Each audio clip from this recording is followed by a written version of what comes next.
राह में तुम्हें यही समझाने की कोशिश कर रहा हूँ, तुम अकेली हो। नाना जान नहीं रहे, सबको रोक लिया करते थे इन बातों से।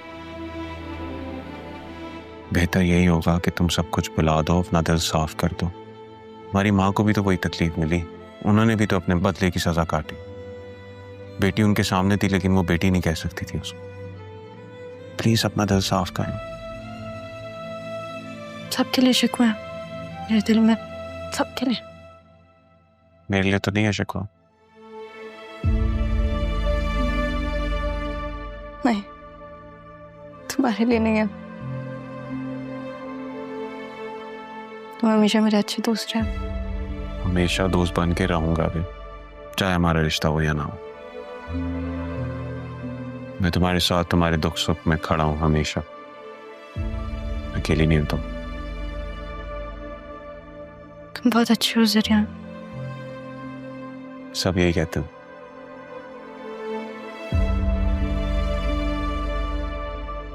ऐसे ही हंसते रहा करो, सब ठीक हो जाएगा। खाना खाओगे? हाँ। थोड़ा सा खा लो। मेरा मीठ। Thank you. मैं भी कुछ खा लेता हूँ जाके। मेरे साथ ही खा दो।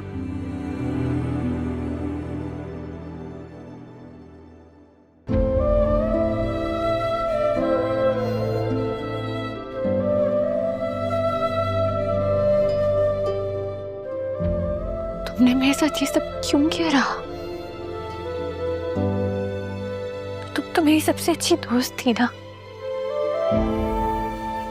तो मैंने अपने दिल की हर बात कही थी, तुम सब जानती थी। फिर तुम मेरे साथ ऐसा सब कुछ कैसे कर सकते हो?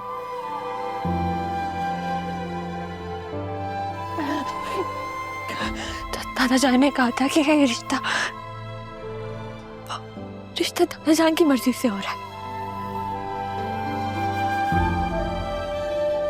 तुमने कहा था कि तुम्हें कोई इंटरेस्ट नहीं है सरियन पे।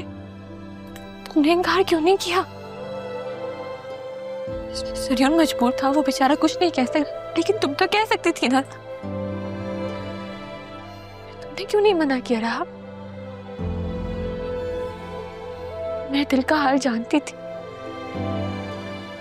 तो सब कुछ बताया था मैंने। फिर क्यों?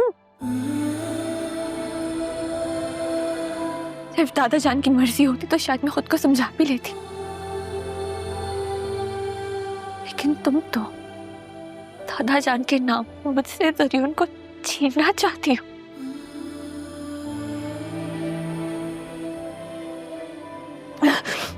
गलती तुम्हारी नहीं है, सारी गलती मेरी है, जो मैंने हमेशा तुम्हें अपने साथ रखा, खुद से बढ़कर तुमसे मोहब्बत की।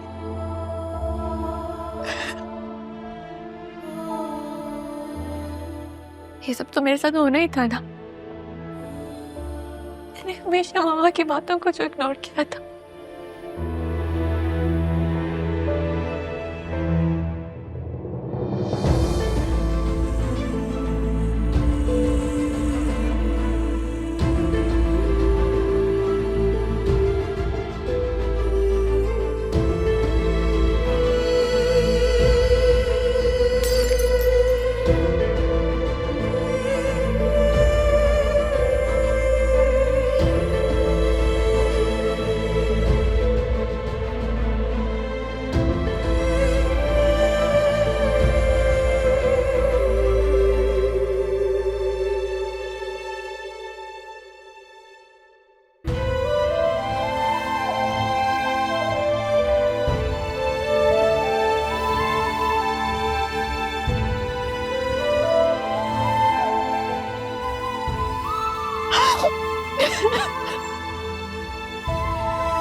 मैं शहर से बाहर था, जैसे ही सेफ साहब का इंतकाल का सुना, रहा नहीं गया।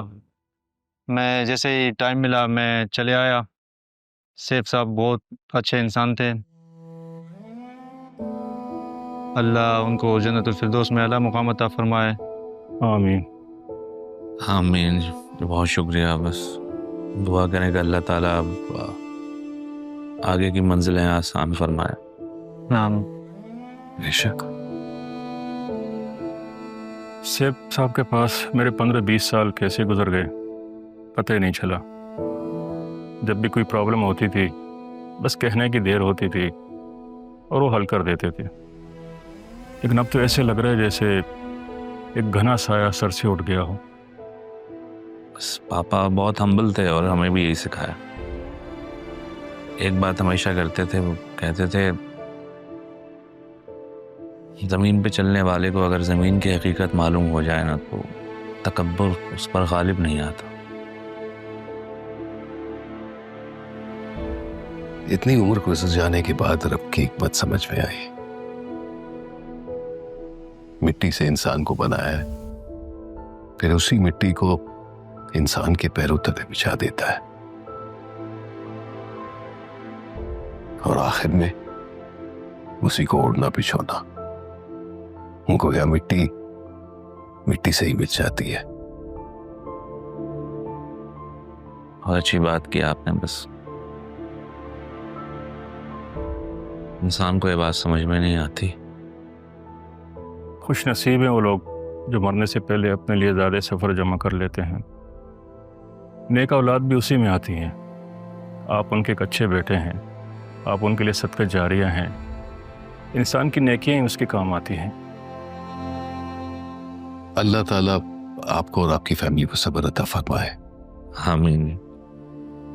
अब हम चलते हैं, इजाज़त है। बहुत शुक्रिया आने का। दुआओं में याद रखिएगा। जज़ाकल्लाह। अस्सलाम वालेकुम। कैसे? अल्लाह हाफिज़। अस्सलाम वालेकुम।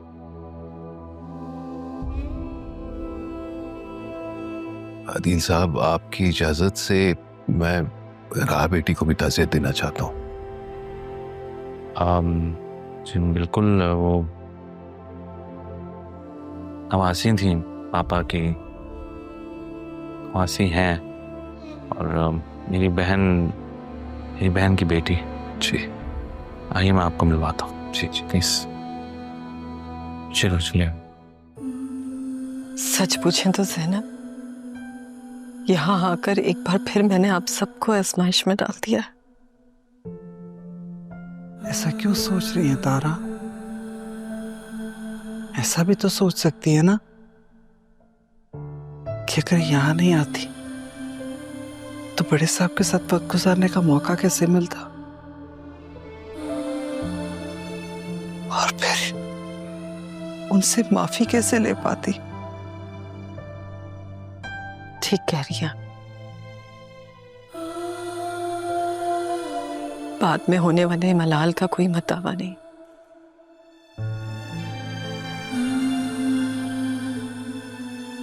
जैसे अम्मा भी की मौत मेरी रूह का जख्म बन गई।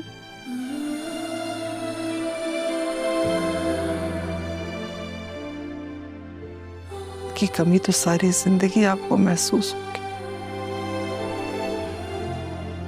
लेकिन एक बात नहीं समझ में आ रही मुझे।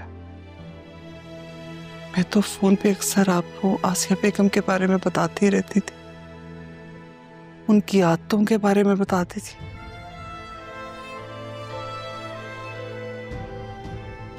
मुझे लगा कि आप ज़हनी तौर पे तैयार होंगी, फिर आपको उनकी बातों से इतना दुख क्यों होता?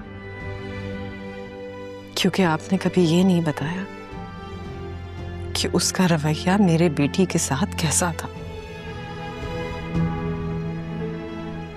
इसीलिए तो मैं आपको बारहा कहती रही कि आप वापस आ जाएं। राहा बीबी को आपकी जरूरत है।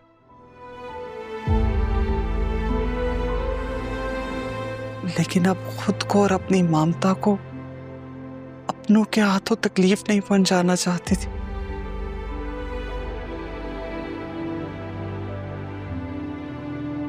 क्या आप ये सारे हालात देख के आपकी ममता को करार है? हाँ, बर्दाश्त तो करना पड़ेगा। अच्छा, मैं कुछ देर आराम करना चाहती हूँ अपने कमरे में, थक गई हूँ।